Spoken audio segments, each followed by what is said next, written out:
శ్రీమాత్రే నమ. జై గురు దత్తాత్రేయ నమ. ఈ వీడియోలో మనం వృషభ రాశి వారికి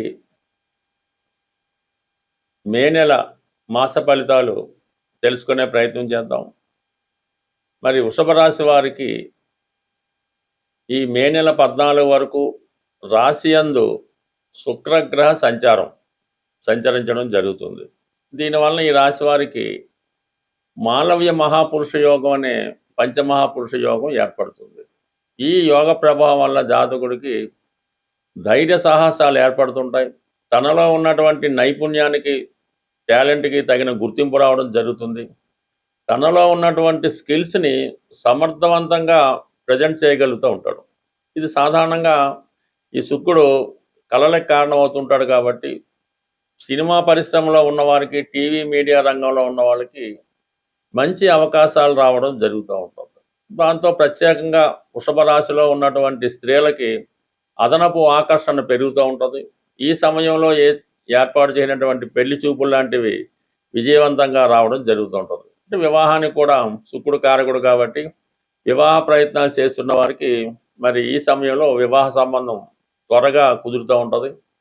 అలాగే మరి ఈ నెల 14 తర్వాత ఈ శుక్రుడు ధనస్థానంలో, కుటుంబ స్థానంలో ఉన్నటువంటి గురుగ్రహానికి కలయడం జరుగుతుంది. దానివల్ల కంప్లీట్గా మీ గృహంలో శుభకార్యం అన్నది జరిగే అవకాశం ఉంటుంది. అక్కడ గురు శుక్రుల కలయిక వల్ల కంప్లీట్గా మీకు ఈ షెడ్యూల్ ప్రకారం మీరు గట్టిగా పెళ్లి కొరకు ప్రయత్నం చేస్తే ఈ 15వ తారీఖు లోపల సంబంధం కుదరడం, 15 నుంచి ఇంచుమించుగా నెల లోపల వివాహం కూడా జరిగే అవకాశాలు చాలా బలంగా రావడం జరుగుతూ ఉంటుంది.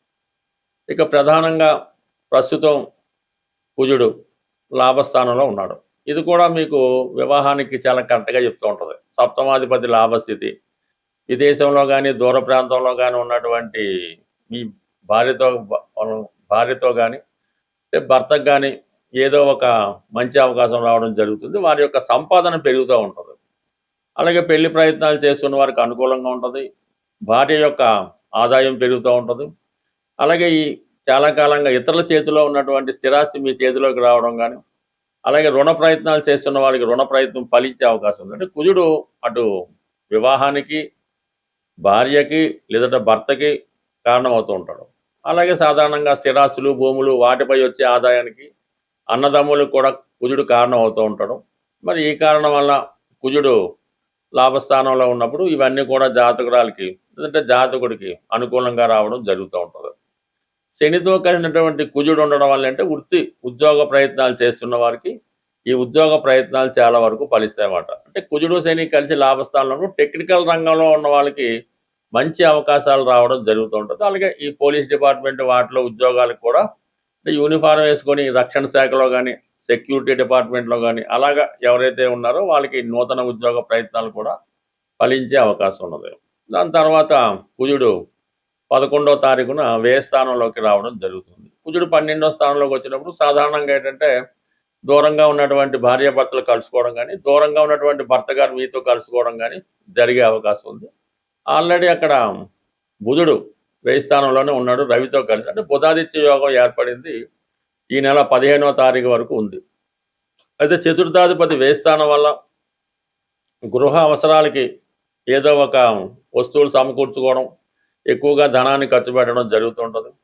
అలాగే ఆరోగ్య సంబంధించిన విషయంలో మీ పేరెంట్స్కి, తల్లికి కానీ తండ్రికి కానీ అనారోగ్య కారణాల వల్ల హాస్పిటలైజ్ అవ్వడం జరగచ్చు. మీరు హాస్పిటల్లో వాళ్ళని జాయిన్ చేయడం కానీ, హాస్పిటల్ సందర్శించడం కానీ, వైద్యులను సంప్రదించడం కానీ ఇవన్నీ కూడా ఈ నెలలో కొద్దిగా ఖర్చులు అధికంగానే ఉండే అవకాశం ఉంది ఈ రాశి వారి మీద.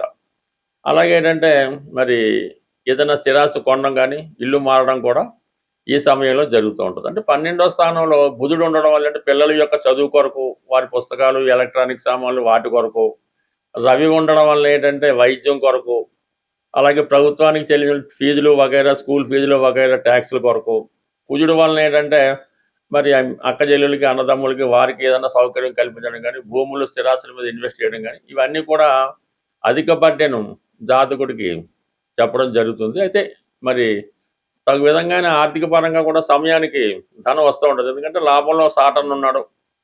భాగ్య రాజ్యాధిపతిగా ఉండడం వల్ల పెద్దవారి సహకారం లభిస్తుంది. ఉద్యోగరీత్యా కూడా ఏదో ఒక విధంగా ఆదాయం రావడం జరుగుతుంటుంది.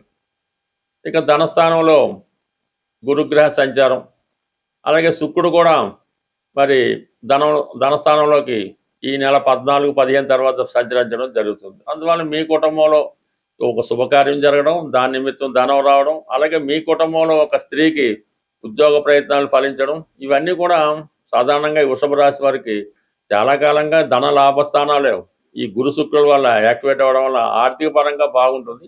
అయితే పర్టికులర్గా ఈ నెలలో ఈ గ్రహాలన్నీ కూడా 12వ స్థానంలోకి చేరడం వల్ల ఈ ఖర్చులు, ఇంతకాలంగా దాచుకున్న ధనం ఏదో విధంగా ఖర్చు అయిపోవడం జరుగుతుంటుంది. ఏదైనా ఈ ఫైనాన్స్ ప్లానింగ్లో మాత్రం వీళ్ళు ముందు జాగ్రత్తగానే ఉంటారు. అవసరానికి తగిన ధనం దానికి అదే వచ్చి మీకు వచ్చినటువంటి ప్రతి సమస్య దానికి అదే పరిష్కారం అవుతుంది. మనం ప్రతి నెల ఏదో పరిహారం తెలుసుకునే ప్రయత్నంలో ఎవరైతే తీవ్రమైనటువంటి ఆర్థిక ఇబ్బందుల్లో ఉన్నవాళ్ళు ఈ రెమెడీ అన్నది ప్రతి మంగళవారం చేయవలసి ఉంటుంది. అది స్వచ్ఛమైనటువంటి గోధుమ రవ్వ, కొన్ని ప్రాంతాల్లో బొంబాయి రవ్వ అంటారు, గోధుమ నూక అంటారు, మొత్తం మీద ఈ గోధుమ రవ్వ సుమారుగా ఒక 1/4 కేజీ తీసుకోవడం, దానికి సమానంగా పంచదార తీసుకొని ఒక 100 గ్రాములో నెయ్యి కలిపి, అంటే ఈ 3 నెయ్యి, గోధుమ రవ్వ, పంచదార కలిపి పొడి పొడిగా తయారు చేసి అవి మీరు చీమలకి ఆహారంగా పెట్టవలసి ఉంటుంది. అంటే ఎక్కడ తోటల్లో ఉన్న, అడవిలో ఉన్న, అలాగా పార్కులో గట్ట ఉన్నప్పుడు అవి ఈ మంగళవారం రోజు ఈ చీమలకి ఇది నైవేద్యంగానో ప్రసాదంగానో ఈ మొత్తం ఈ గోధుమతో చేసినటువంటి మిక్చరు పెట్టడం జరుగుతుంది. అదే రోజు మీరు సాయంకాలం పూట, అంటే పొద్దున్న చీమలకు వేయచ్చు, సాయంకాలం వేస్ట్ వేయచ్చు, కానీ ఈవినింగ్ పూట మాత్రం మీరు ఆంజనేయ స్వామి ఆలయాన్ని దర్శించవలసి ఉంటుంది. దర్శించి స్వామివారికి 6 సంఖ్య కలిగినగా 6 లడ్లు ఇవ్వచ్చు, 6 గులాబీ పువ్వులు ఇవ్వచ్చు, లేదంటే డ్రై ఫ్రూట్స్ లాంటివి ఏమైనా ఈ ఎండు ఖర్జూరం లాంటిది ఇవ్వచ్చు. అది స్వామివారికి అక్కడ ప్రసాదంగా ఇచ్చి అక్కడ కొంచెంసేపు కూర్చొని ఏదో హనుమాన్ చాలీస ఏదో చదువుకోవడం. అంటే ఈ విధంగా ఒక 6 వారాల పాటు మీరు చేయవలసి ఉంటుంది. అయితే ప్రతి వారం కూడా మీ ఇంప్రూవ్మెంట్ అన్నది కనబడుతుంటుంది. అంటే మనం ఏ రెమెడీ అయినా సరే మొక్కుబడిగా చేస్తే మాత్రం జరగదు. రెమెడీ కూడా ఎవరికి వాళ్ళే చేసుకోవాలి తప్ప మీ తరపున ఏదో డబ్బులు ఇచ్చి చేపించేయడం వల్ల కూడా ఏ విధమైన ఉపయోగం అయితే ఉండదు. అందువల్ల ఏంటంటే మీరు శ్రద్ధతో, నమ్మకంతో ఈ పరిహారం చేయడం వల్ల కంప్లీట్గా మీ యొక్క ఆర్థిక సమస్యలు ఒక 6 వారాల్లో తీరిపోవడం జరుగుతూ ఉంటుంది. ఇదే విధంగా తీవ్రమైన అనారోగ్య సమస్యలతో ఇబ్బంది పడుతూ ఉంటారు. ఎక్కువగా బ్యాక్ పెయిన్, నడుము నొప్పి, భుజాల నొప్పులు, ఇటువంటి మోకాళ్ళ నొప్పులు ఉన్నవాళ్ళు ఆదివారం రోజు, ఎస్పెషల్లీ ఆదివారం రోజు మరి పాయసం నైవేద్యంగా, అంటే పాయసం తయారు చేయవలసి ఉంటుంది. గోధుమ పాయసం కానీ బియ్యం పాయసం అయినా పర్లేదు. ఆదివారం రోజు తూర్పు దిక్కున ఉన్నటువంటి సూర్య భగవానుడికి నైవేద్యంగా పెట్టి అది మీ కుటుంబ సభ్యులే తీసుకోవడం జరగాలి. అంటే కేవలం 3 వారాలు మాత్రం ఈ సూర్య భగవానుడికి పాయసం నైవేద్యం పెట్టడం వల్ల ఓపికంట ఆదిత్య ఉదయం వినడం. అయితే ఆదివారం కంప్లీట్గా మీరు నియమంగా ఉండాలి. ఎన్వి అది మానేయడం, అలవాట్లు ఏమన్నా ఉంటే పక్కన పెట్టడం. ఈవెన్ పాన్ కిల్లి నవలేవారు కూడా ఆ రోజు కిల్లి నవలడం అన్నది మానేసి కొద్దిగా పవిత్రంగా జాగ్రత్తగా ఉండడం వల్ల ఇది అనారోగ్యపరంగా ఉన్నటువంటి మీ సమస్యలకు శాశ్వత పరిష్కారం అన్నది రావడం జరుగుతూ ఉంటుంది. అలాగే ఇప్పుడు ఈ ఇంకా మీకు బెటర్గా కావాలంటే ఇప్పుడు ఈ ఆదివారం రోజు కానీ ఈ ఇందాక చెప్పిన మంగళవారం రోజు కానీ గోశాల దర్శించి, అంటే గోశాలలో మీరు కొంత సేవ చేయవలసి ఉంటుందన్నమాట.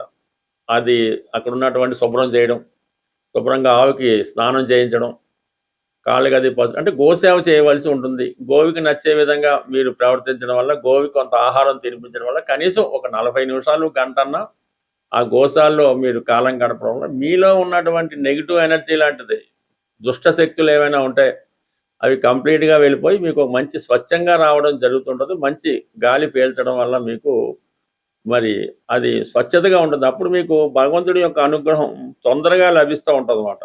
ఈ అంటే మిమ్మల్ని మీరు శుద్ధి చేసుకోవడం వల్ల భగవంతుడి యొక్క అనుగ్రహానికి తొందరగా రావడం, శుభగ్రహాలు మీకు అనుకూలంగా పనిచేయడం, దుష్టగ్రహాలు మీకు వ్యతిరేకంగా దూరంగా వెళ్ళడం, ఇవన్నీ జరిగే సూచనలు ఉంటాయి. కాబట్టి కంప్లీట్గా నమ్మకంతో ఈ రెమెడీ ఇవన్నీ కూడా సూర్యుడికి సంబంధించినవే, కానీ సూర్యుడే ధనాన్ని ఇవ్వగలడు. సూర్యుడు మాత్రమే ధనం ఇవ్వగలడు. అందువల్ల ఏంటంటే మీరు ఈ విధంగా చిన్నపాటి రెమెడీ నమ్మకంతో చేసుకుంటే కంప్లీట్గా మీ యొక్క సమస్యలకి పరిష్కారం దొరుకుతుంది. స్వస్తి.